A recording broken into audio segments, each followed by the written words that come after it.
Hi, and welcome back to Tailboard Talk, checking in with GFR. This is video number 6.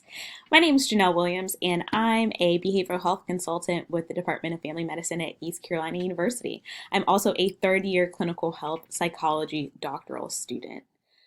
And today we're going to be talking about social resilience. So this is video 3 of 4 in our resilience series. So we're going to start with a brief refresher about our resilience series. Why do we want to learn about resilience? Why is it important for us? And then we're going to jump into social resilience. We'll talk a little bit about some of the background and relevance. Then we'll get into 3 specific interventions related to social resilience. So we're going to be talking a little bit about listening, responding, and supporting your fellow first responder. So let's get into it. So our refresher from resilience. Resilience is the ability to withstand, recover, and grow in the face of stressors and changing demands. So with this, again, we want to remember that resilience is often seen as a personality trait, but it can actually be learned and increased. So this isn't just something, you either have it or you don't. It's not something that you're born with, but it's something that you can learn, and it's something that you can work on and increase with work. So why do we care about resilience? In previous classes, we talked about some common behavioral health challenges that first responders face, and we'll be talking a little bit about that today as well. But there are some specific benefits that are related to resilience, such as improved performance surrounding memory, decision-making, creativity, improved health. So resilience is associated with lower blood pressure, better sleep, who couldn't use that, as well as a longer lifespan. And resilience is associated with improved teamwork and leadership. So resilient leaders are often valued more by their team. And we've been talking about this holistic approach to resilience across these 4 videos. So we started off talking about mental and physical resilience. If you haven't seen those videos, you can feel free to pause this and go take a look at those videos as well. But today we're going to be talking specifically about social resilience. Again, because this is video 3 of 4.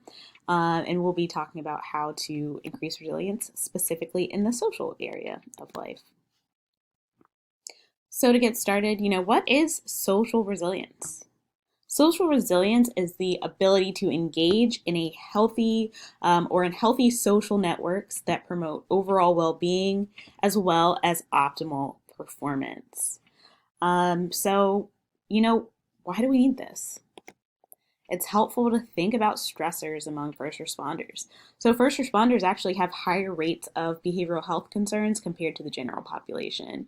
So in first responders, the prevalence of behavioral health conditions is about 30%.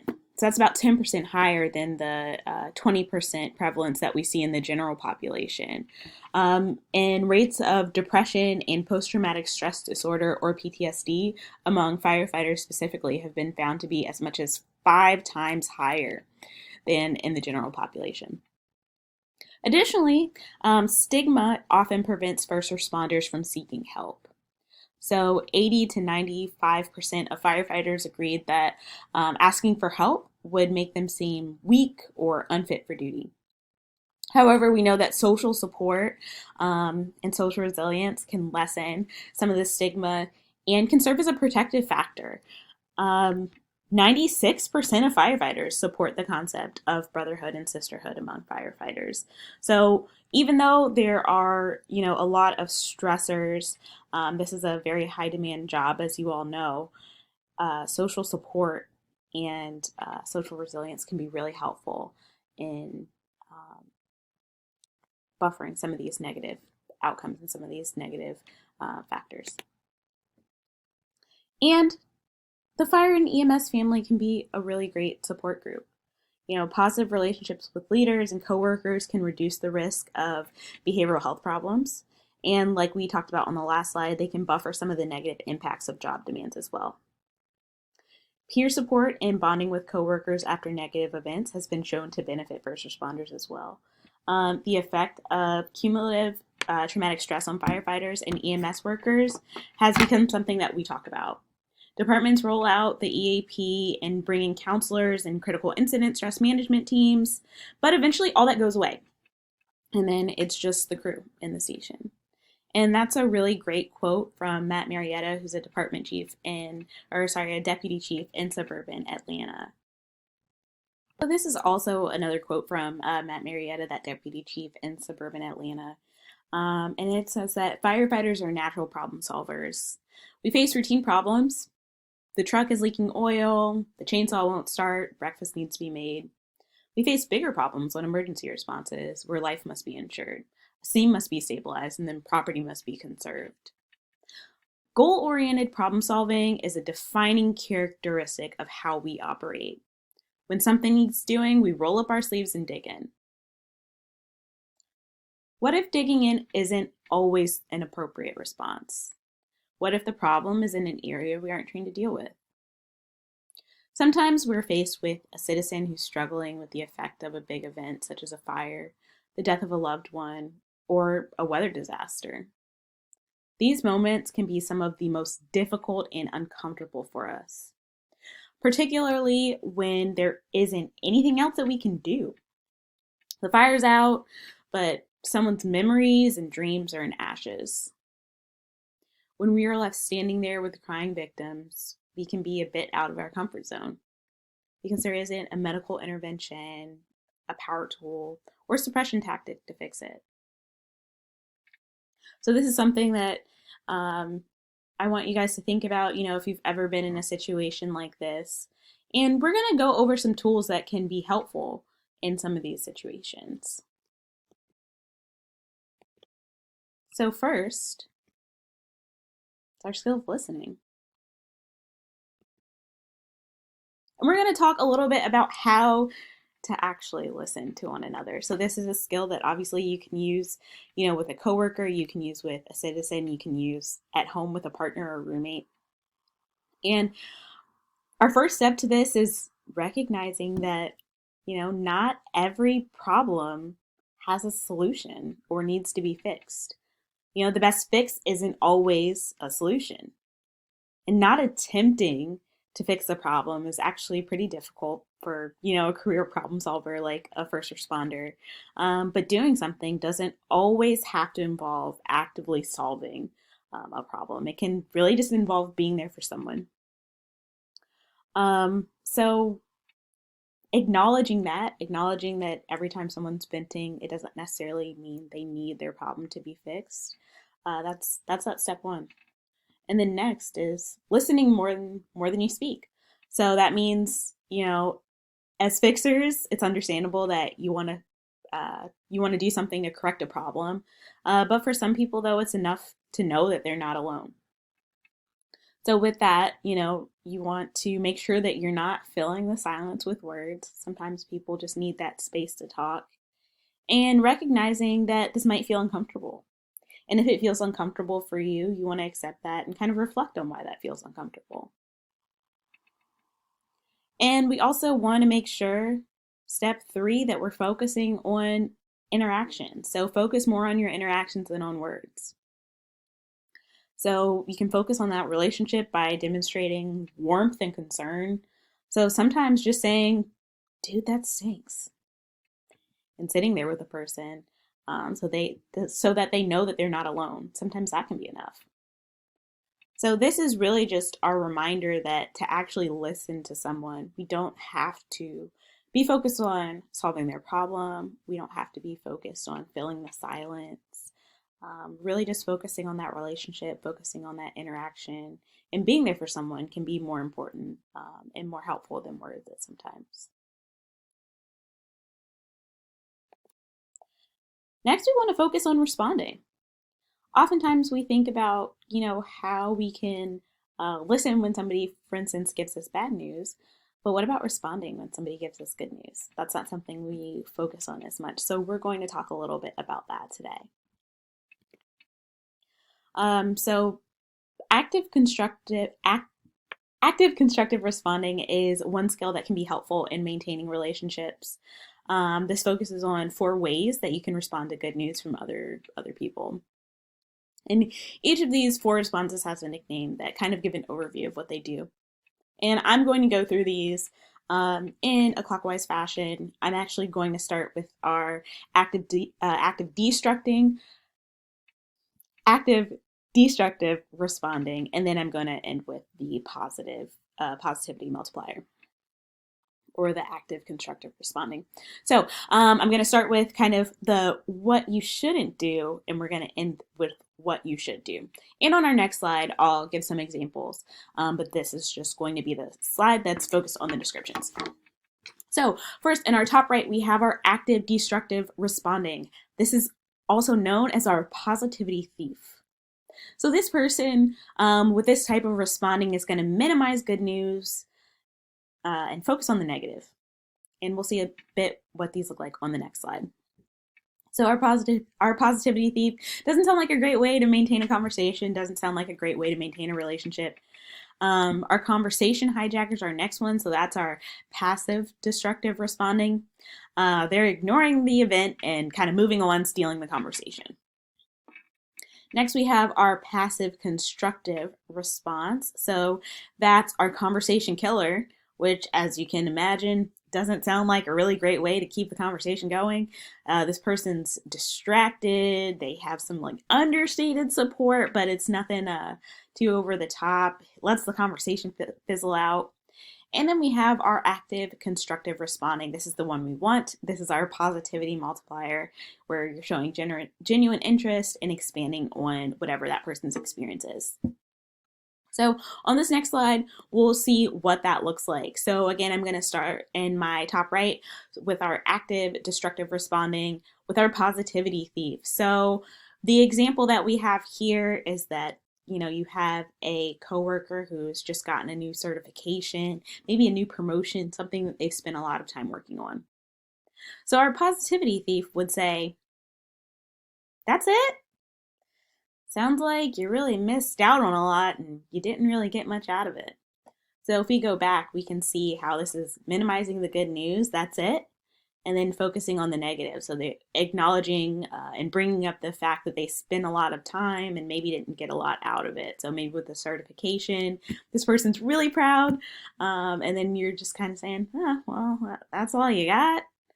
You spent a lot of time and that's all it came out with. So as you can imagine, that doesn't feel very good. We want to avoid that. And next we have our passive destructive responding, our conversation hijacker. So, you have a buddy who's like, "Hey man, I just got this certification. I'm really proud of it." And you say, yeah, that's cool. Oh, are you going to watch the game this weekend?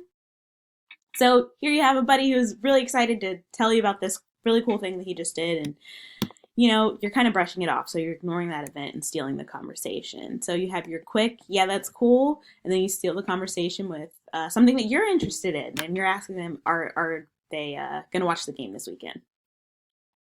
And then for our passive constructive responding, we have, the conversation killer who just says, "Oh, that's nice." So as you can see for this one, it's kind of passive. It's kind of that understated support, and it really lets the conversation fizzle out. So it's kind of like talking to a wall. You're just like, "Yeah, cool, man."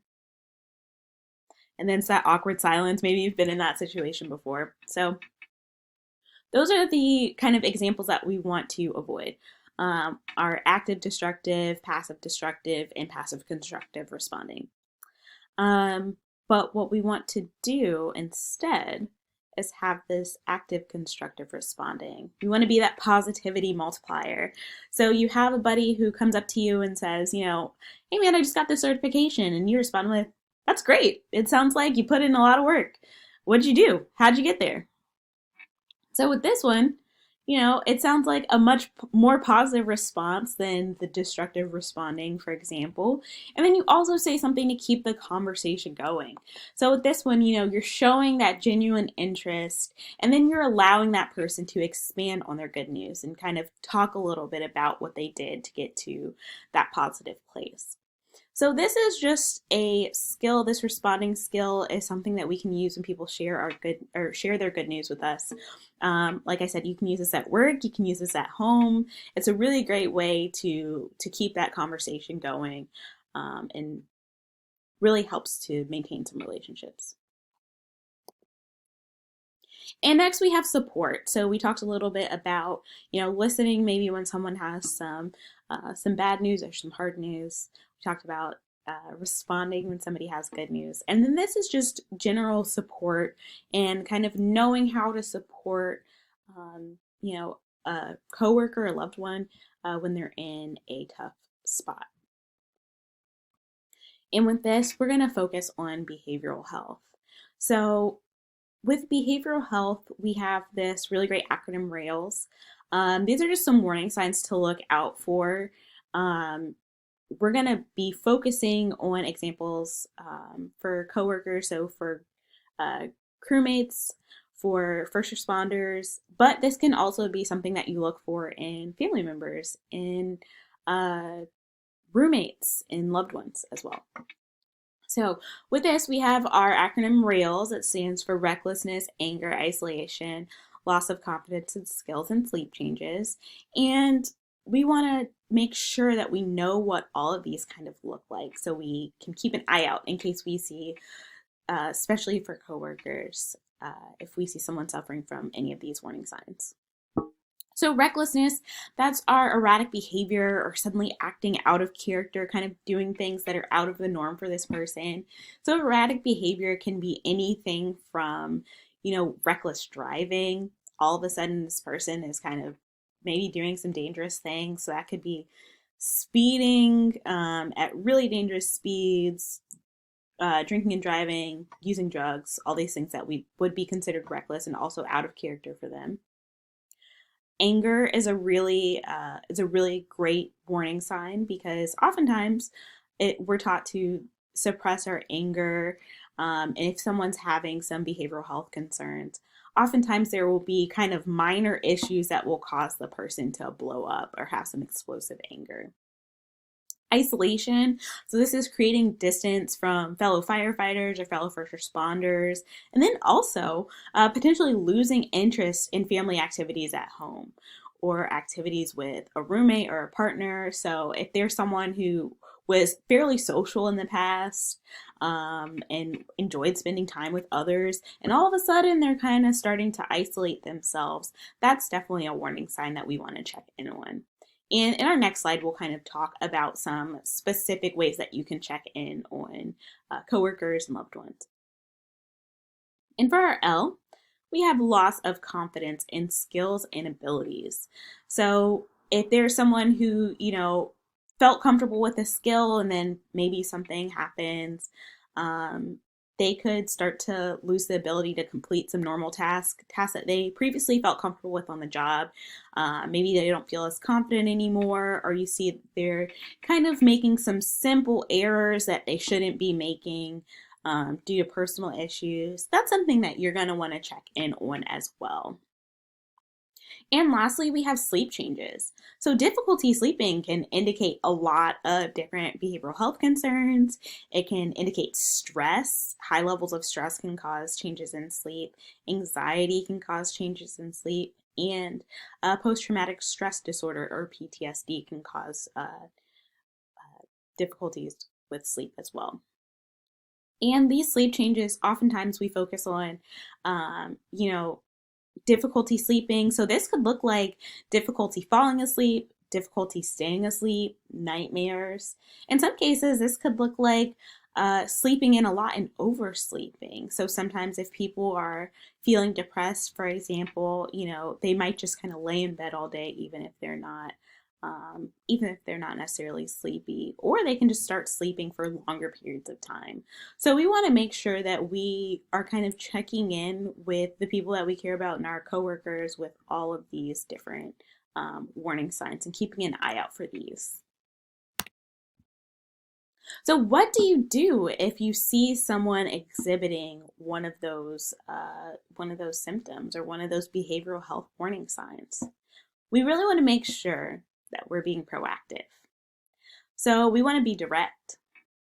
So we want to make sure that we're taking action when we see a fellow crew member struggling. We don't want to kind of brush it off. You want to check in with them and make sure that they're doing okay. You don't want to wait till things get really bad. Even just trying to engage them and making sure that you're not shying away from initiating a difficult conversation. So we talked about that listening skill kind of a few slides ago. That was our first skill we talked about. This is a great opportunity to practice some of those skills. Next, we want to inquire with compassion. The key word here is with compassion. So, we don't want to come at them with phrases or questions that are like, why have you been so weird? That's probably not going to be the most helpful thing. But we can ask them like, hey, what's been going on? If they say something and you're kind of like, I'm not sure how I feel about that phrase that they just said or that sentence that they just said and something sounds a little bit off, you can always ask, hey man, what do you mean by that? Then again, using our listening skill set we went over. And lastly, we want to make sure that we're doing an internal size up as well.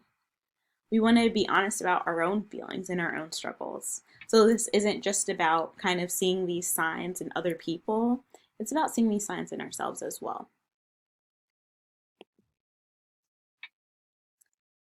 The idea of a fire service brotherhood or sisterhood exists for a reason. It can be a lifeline to stability and, if needed, recovery in a stressful profession. So this is a slide that I've had at the beginning and at the end of some of these resilience series videos, and this is what I want you guys to remember. We want to think about what happens when both of these things fall. That tennis ball, it's going to bounce back. That's our resilience. And that egg is going to crack. And what we really want you guys to be able to do, we want you all to be able to bounce back like that tennis ball. So that means kind of building these different areas of resilience in your life in order to make sure that you can bounce back like that tennis ball. And as always, thank you for your attention and for your commitment to serving our community. And I'll see you next time on our last Resilience Series video.